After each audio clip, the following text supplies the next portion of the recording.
Get ready for dictation number 511 at 80 word per minute. 10 seconds. 5 seconds. Mr. Deputy Chairman, Sir, our beloved President, in his address to members of Parliament on 17th February has given a very comprehensive and realistic picture of India and India's relations with the outside world. It is a matter of gratification indeed that we have started coming out of the economic stagnation which bedeviled the nation for the last couple of years. More than 70% of the people are engaged in agriculture. Nearly 15% of our income comes from agriculture. That being so, it is but natural that we have to concentrate on agriculture and make that conscious efforts to increase our output. Our agricultural production has more than doubled in the last 2 decades from a total production of 15 million tons when we achieved independence. Food grains production has gone up to 1000 million tons. In spite of many scientific and technological developments, agriculture still has to depend to a large extent on the monsoons. No scientific method has yet been evolved to control rains, but efforts at rain making should continue. Even so, India had faced a cycle of adverse monsoons over the last few years. As a result, production in 2002-2003 went down to 900 million tons. There was unprecedented and widespread drought conditions throughout a major part of India. In the face of these adverse conditions, we have braved the difficulties with courage and fortitude. During 2003-2004, the total rice production stood at around 300 million tons. This is not an insignificant achievement. Other cash crops like jute, cotton, and sugarcane had also shown significant improvement. India is likely to have a total jute crop of 150 lakh tons. Cotton production will touch an all-time record of nearly 200 lakh bales. Sugar output is put at 300 lakh tons, out of which 100 lakh tons is exported. These are significant pointers to a meaningful policy being followed by the government.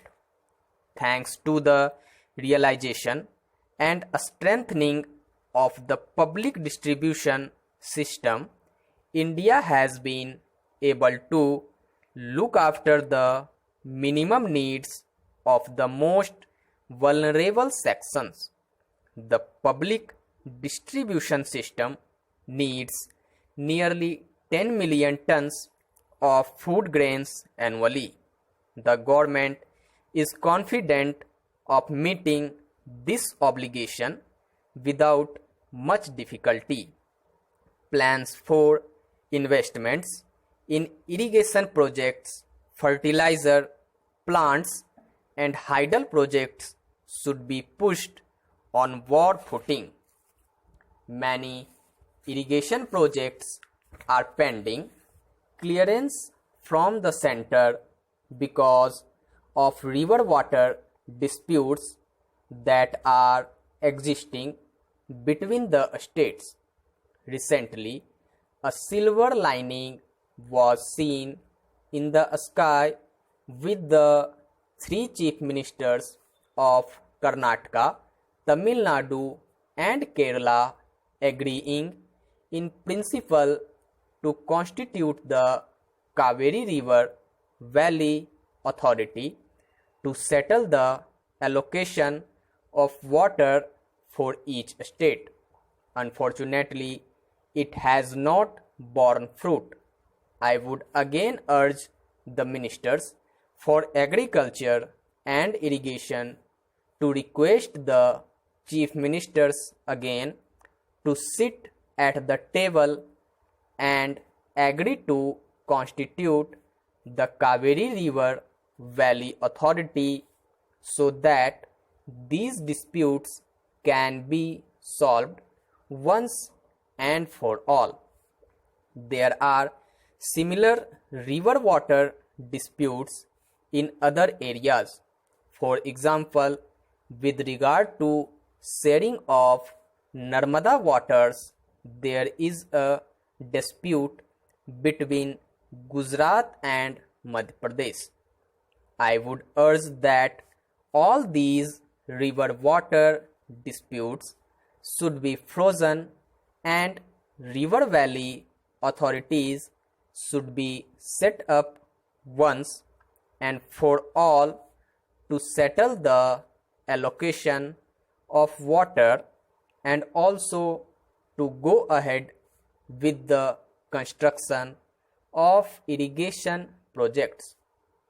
Coming to industry, sir, we all know that the growth rate of industry was almost zero in 2003-4. Thanks to progressive policies and vigorous implementation of those policies, the growth rate now is 3.5%. With efforts to ensure fuller utilization of capacity and assurance to supply a scarce industrial raw materials at international prices, it is possible that the current year may turn out a better picture for industry. The kingpin of industrial growth lies in coal, steel, and power. Coal production, which was 80 million tons last year, has improved to 90 million tons by now. There is no longer any shortage of steel. Thermal power has gone up by 14% and hydel power in DVC, as has already been stated by the President, has gone up by 34%. There is still power shortage in many states of India, particularly in Tamil Nadu and to some extent in Karnataka, Haryana, and Punjab. So the power projects should be given top priority, and the power project of Kalindi, for which the foundation was laid by our beloved Prime Minister, should be taken up with a speed and completed as early as possible. Mr. Deputy Chairman, sir, you are aware that we had to spend more for import of oil because of the rise in price of oil. It is encouraging to find that we have struck oil offshore in Bombay High, and it is expected that we will be able to produce 100 million tons of oil from Bombay High.